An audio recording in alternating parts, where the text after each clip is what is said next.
Welcome to the podcast, everyone. I'm here with Dominique Burrell-Paige of Insight Partners, and we're here to discuss a very interesting topic that Dominique, proposed, which was developing the next generation of leaders in a VUCA world. And VUCA stands for volatile, uncertain, complex, and ambiguous. Yes, But sir. you know, Dominique, welcome to the podcast. Thank you. Thank you. What's going on, Eric? I'm definitely glad to be here, man. Um, just welcome here. Just welcome to, further conversations centering around developing leaders and developing the next generation of leaders and what's next. And yeah, happy to be here, man. Excellent. Well, Dominique, before we get into the conversation, maybe tell us a bit about yourself, Insight Partners, the program that we're partnering with Insight on in terms of, developing that next generation of leaders, and Yeah. why this is such a passion for you. Yeah, man. So a little bit about myself. I'm Dr. Dominique Burrell-Paige, originally from Richmond, Virginia. Came to Los Angeles in 2016, so we're talking a long 9 years to pursue my doctoral degree in business psychology with an emphasis in consulting. I've been working along that realm of organizational effectiveness, organizational development, and consultant psychology work for the past 8 to 9 years. Some within graduate school, some post-grad. And that's led me to doing amazing work with Insight Partners. Insight Partners, which is led by our founder, well, our founders, which is Dan Stover and Jules Stover, phenomenal consultings themselves. And we're a firm that focuses on utilizing emotional intelligence as well as other strategic formats to bring the best out of leaders, right? We're a psychoanalyst first, consultant second. And we merge the gap between those two to give positive and healthy results for leaders and transformative teams. Interesting. Yeah, Well, I think definitely an interesting topic, particularly in the age of generative AI, and I'm sure I'm yeah, going to pepper a few questions in there. But let's start off with the topic you came to us with in terms of developing the next generation of leaders in a yeah. VUCA world, or volatile, uncertain, complex, ambiguous world. So let's start off with VUCA. Where does that term come from, and what are you specifically meaning? Yeah, no, definitely. Before we begin, I definitely want to revert back to what we already were discussing about expanding beyond color, which is a direct connection to what we like to say is a vocal world, which is volatile, uncertain, um, and all these different elements, right? One of the biggest reasons why it's important to us and why it's connected to expanding beyond color is that the next generation of leaders is going to need a lot of environmental and internal changes and shifts to strategically move up in their ladder, right? Whether it's in a corporation, whether it's through business owners, we just need more strategy. But as we just spoke about, with the VOCA acronym, which is again volatile, uncertain, complex, and ambiguous, it's like, hey, what do I need to do? So that's where expanding it beyond color comes up, where it's like, hey, in a post-DI world, how can we equip leaders of color with business skills and strategies that not only help them with the people part of their business, but also increase business outcomes and give a better ROI to businesses, right? I want to say VOCA was more of a pre-COVID term. Now I would say more psychologists are now going towards BANI, which is brittle, anxious, non-linear, and incomprehensible, to kind of describe the post-pandemic emotional landscape that has occurred on the next generation of leaders. So one and one is the same, but it's very passionate to me because I've been placing that, as somebody as a man of color, as someone who's more so can be defined as wet behind the ears, right? I'm only 34. So just imagine being a 34-year-old black male from Richmond, Virginia, who also has to coach diverse leaders from different backgrounds, not only ethnicity, right? Also academic, household, different generations. At times, I have to coach individuals who are like, who can be my father's age, right? So I need to be able to, and they need to be able to have the skills and the competencies that's going to help them succeed in a multi-generational workplace for the years to come. Interesting. I think you hit on a lot of interesting topics there. And It's interesting because I feel like you merge something which I think a lot of business people are very comfortable with is, Hmm. typical um, quantitative metrics like ROI, as you mentioned Yeah. before, but you're adding this internal complexity or acknowledgement, let's call it, right? Yes. And I think for people like you and I, who maybe don't fit I'll call it the North American standard, Yeah. in traditional sense, I think we were, I'm not sure about you, but I'll speak for myself in terms of there was a perception when we were young that, our trajectory would be linear, right? That's what we are always taught, right? Yeah. But regardless of our backgrounds nowadays or ethnicity, gender, race, etc., that like what you said with the VUCA or with the second term apologies, Yeah, Benny. um, but I feel like that applies to everyone, and we have not equip people properly, in my opinion. Yeah. Would you agree with that assessment? Yeah, I agree. I think we've equipped people for the moment, but not for the years to come. So what's working right now in 2025 is not going to work in 2030 and so on and so forth. Right? We have to be very forward thinking to make sure that we are tackling the outcomes before they even come.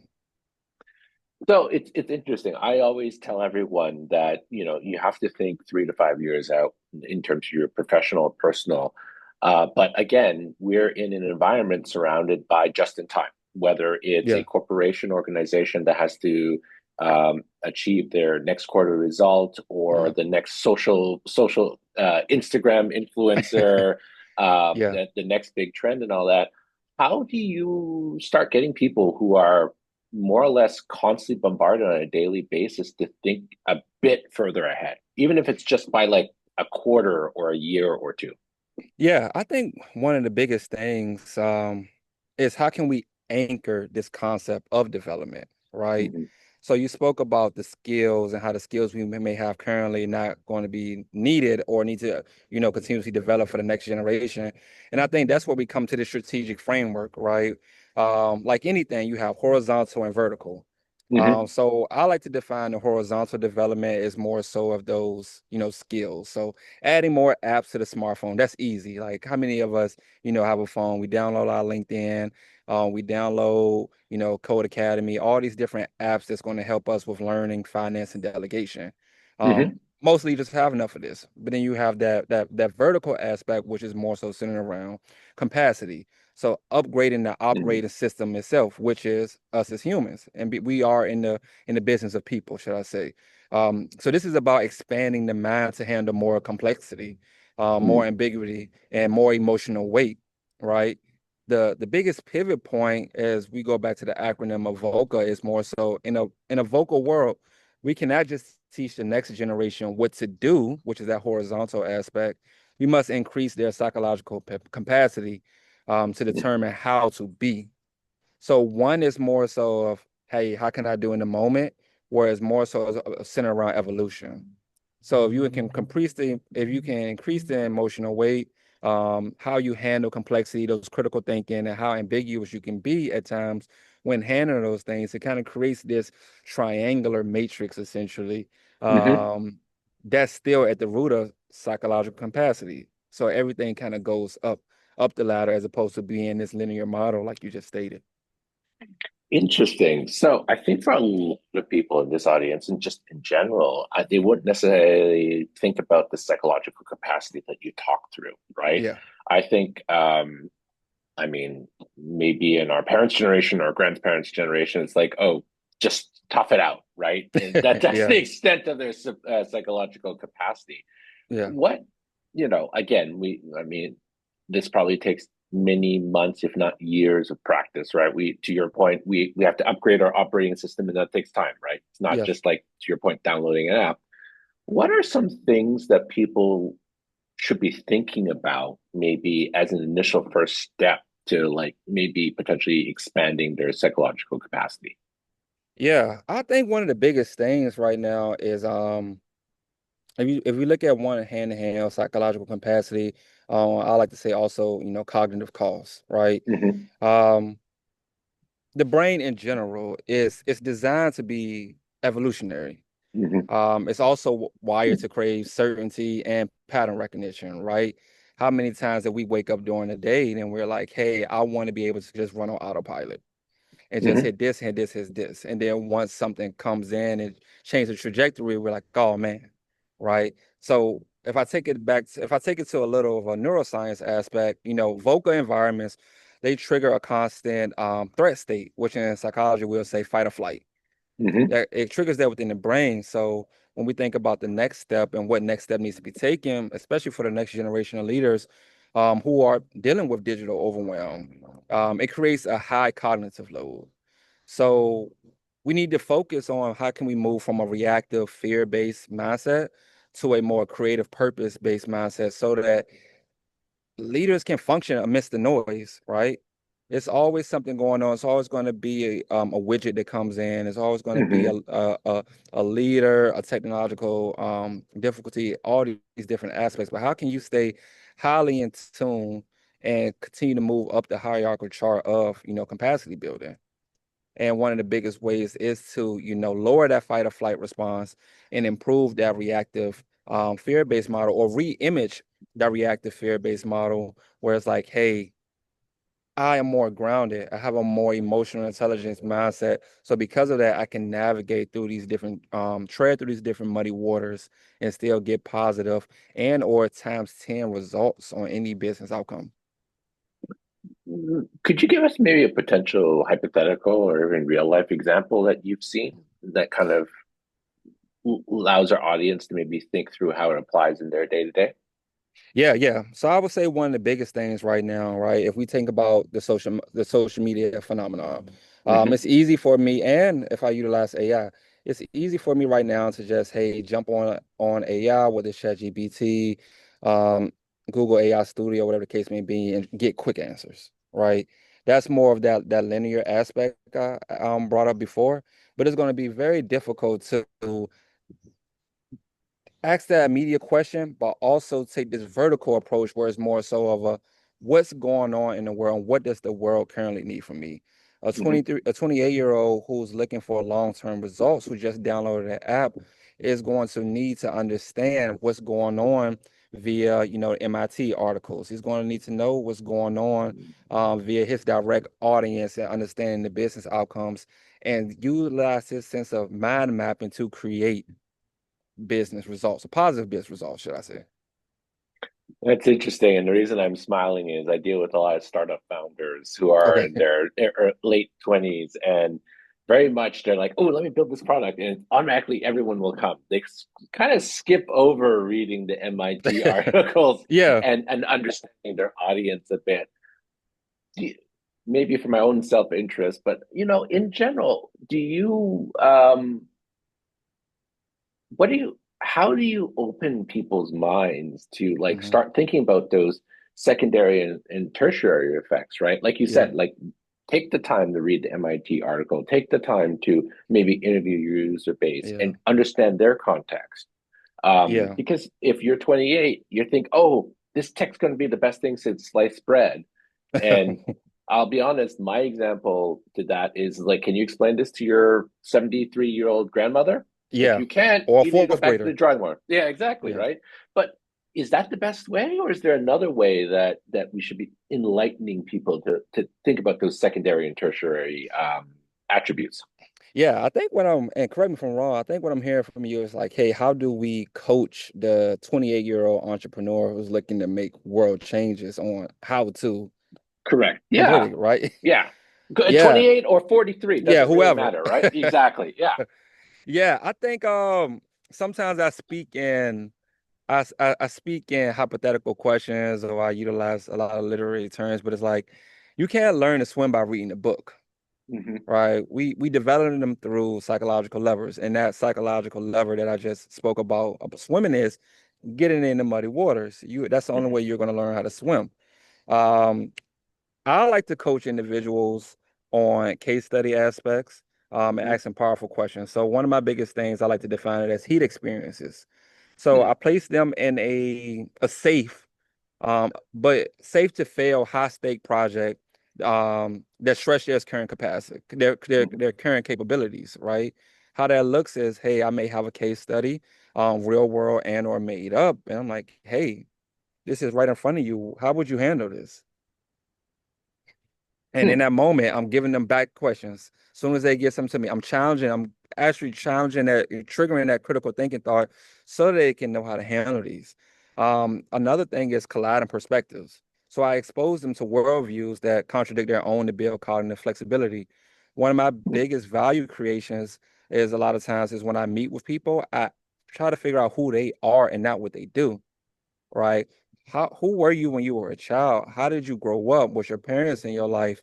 And if not, what were some of the stressors? All these different components make up why you're trying to create this product. But Hmm. also now that we at this point of the product, why also is it important that your audience comes and buy your product? Hmm. Oh, what if they thought, have you thought about this? It may be a situation going on in India. It may be a situation going on in South America. You said that's your audience, right? Have you thought about their worldviews, or are you operating just from a white or black or Asian American standpoint? So Hmm. it's kind of like putting everyone in the room without actually having everyone in the room. Interesting. I definitely like that. And you just hit on something that I kind of want to ask you because obviously we come from different cultural backgrounds, and in the VUCA world, how does that play into this mindset we're building for the next generation of leaders? And then is it an advantage or a disadvantage in your opinion? Yeah. I think two things can be true, but I say it's an advantage, right? Hmm. Um, I don't think we're still at the level. I think we're moving from the expert leader model and getting more Hmm. to the learn leader model, right? In a complex world, the leader doesn't have all the answers. There's no way possible the leader can have them, but they facilitate the team to finding it. And within that moment, that's when it kind of enables that learner model that I just said, right? It's Hmm. something like if we are the head of the tree, we're the head of the corporation. We know how to strategically navigate around them, but we may not know everything. But if we bring everyone in the room, it becomes an advantage because we all should have one common goal. Another step of that is cognitive agility, right? Do we as leaders or do we as team members have the ability to hold opposing ideas in one's head at the same time without anxiety? And Hmm. and if it's not without anxiety, can we also have those two opposing ideas and then not trigger an emotional response? Hmm. Can we have a good balance of logic and emotion to have a successful outcome? Right. And I think one of the foundational aspects I brought it up a couple of minutes ago, which is psychological safety. Hmm. Um, we all want to feel wanted and heard and seen, whether we're at the bottom, meaning entry level, or we're C-level or mid-level manager. And if we can look at psychological safety as a performance metric, and look at it as, hey, it's not just about being nice, it's about creating an environment where bad news travels fast so problems can be solved. Again, that on the root is we have a common goal we are trying to achieve. So it doesn't matter the different point of views, the different ethnicities, the different gender and or sexual orientations. We all have a common goal and we can run stronger together as a pack. Um, Sorry for going on and on, but No, that yeah, totally makes sense to me.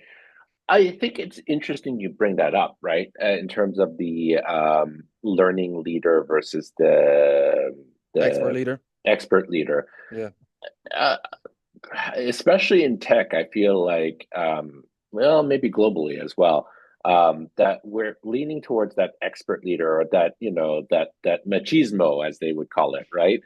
And less away from the learning leader or the servant leader. Um, how do you, I'm going to ask the question, push back on yeah, that? Because I think, to your point, building that big tent will long term produce benefits. We've seen study after study say that, right? yeah, But I think right now people are leaning towards that, how do I say, quick fix more than anything else.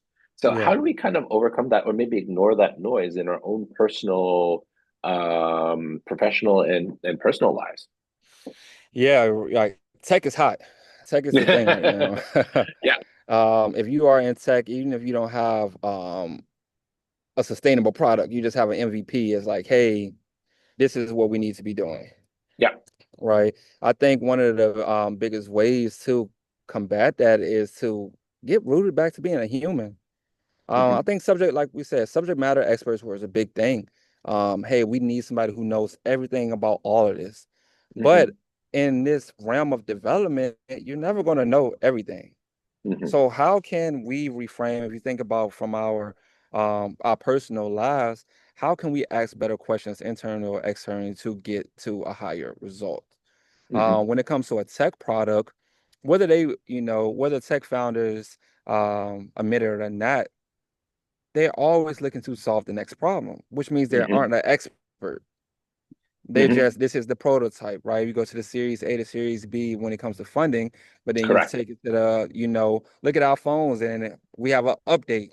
They're looking to Hmm. solve the next generation of problems. It's just how it's done. Hmm. And I think that's the biggest thing is when you step into a room, it should be more of a, how can I learn more to serve the people I want to serve, as opposed to I have everything I need to have to serve the people I serve. How can I be a better people navigator as opposed to just being an expert on this topic? Because we know it even through academic wise. If you've ever taken a test or had to write a thesis and or dissertation, one of the biggest things that your chair or your department always tells you is like, hey, you can't find you can't reference empirical articles that aren't at least 5 to 10 years. Anything after 10 years, you can't reference because it's outdated. Hmm. So it's the same thing with these mental models, these psychological models, these business models is as an expert, you move and navigate from a learner to a learner's leader model because you know that everything has a expiration date. Mm. That makes a lot of sense. I want to go back to something else you said in terms of psychological safety. And I think a lot of us, if not all of us, whether C-suite, especially entry level now with the rise of generative AI, Mhm. don't feel have that psychological safety. And we've based a lot of our identity for a lot of us, right? Whether we Yeah. consciously or unconsciously know on our jobs, right? It's like I work at XYZ, and that gives me whether it is context for someone or the prestige or whatever. Mhm. And that's all being threatened right now because it's like, oh, yeah, the job that you did, we can actually get a computer to do it, whether it's generative AI or not, right? Correct, correct. Um, how do you get people to maybe start thinking about creating? Well, let me ask the question this way. Can an individual create their own psychological safety, or is it very heavily reliant on external factors? Yeah, I think it should be a good balance of internal and external, right? Hmm. We can create our own psychological safety, but we also can create our own mental prisons. Mm. So what I kind of spoke about it when I referenced, hey, who are you versus what you do? You create your own psychological safety and you teach people how to be psychological safe with yourself, Hmm. right? You know what you need, Eric. I Hmm. don't. Hmm. So if we collectively come together and look at this as a joint partnership, look at every interaction as a joint partnership as opposed to I know more than Eric or I've seen this. I think a lot of times we associate familiarity with this is the same, and that's two Hmm. different things, right? Just because it seems familiar doesn't mean it's exactly the same. So if I go into it with a humble inquiry, and that kind Hmm. of shifts us from that expert learner model to that learner leader model, and I inquire with myself, I can create this level of psychological safety. But now it's up to my job and my duty to vocalize what I need from individuals to create this psychological safe world. And it's not just within my realm. Interesting. Um, you brought up a couple of interesting points there. One thing I'll ask, and maybe a follow up later, is in terms of creating that joint psychological safety, right? It's kind of a give and take, right? Yeah. But a lot we all encounter individuals who maybe don't want to necessarily be collaborative. Let's put it that way, right? Yeah, yeah. Themselves. bit more narcissistic. How do how do people kind of work around that, especially if they're trying to practice the learner leader principle or stereotype, not stereotype, type. Type, yeah, yeah.